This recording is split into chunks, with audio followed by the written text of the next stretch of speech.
চলো।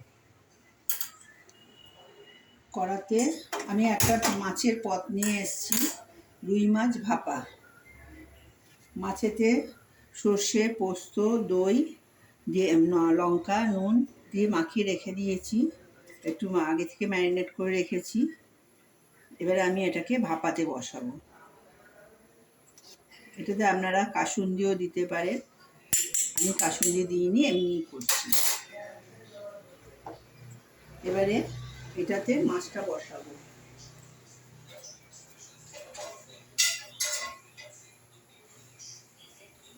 একটা স্ট্যান্ড দিয়ে দিলাম, স্ট্যান্ডের ওপর জলটা গরম হয়ে গেছে, মাছটা বসিয়ে দিচ্ছি।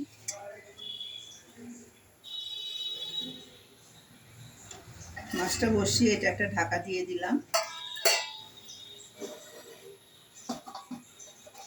দিয়ে তার উপরে আবার একটা ঢাকা দিচ্ছি। মাছটা হতে 10 মিনিট সময় লাগবে। রুই মাছ তো, এটা ইলিশ মাছ হলে তাড়াতাড়ি হয়ে যেত, 10 মিনিট সময় লাগবে।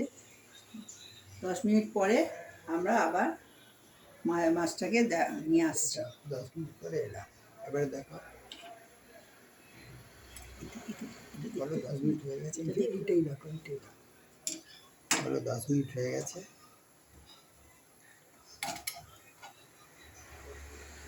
10 মিনিট হয়ে গেছে, মাছটা আমার হয়ে গেছে।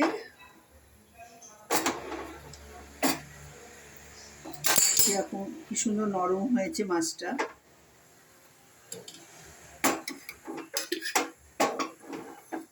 কি সুন্দর নরম হয়েছে।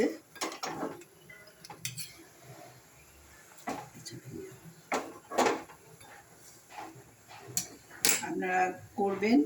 ইলিশ মাছ চিংড়ি মাছ দিয়ে হয়, আমি এটা রুই মাছ দিয়ে করেছি। আপনারা লাইক করবেন, শেয়ার করবেন। নমস্কার।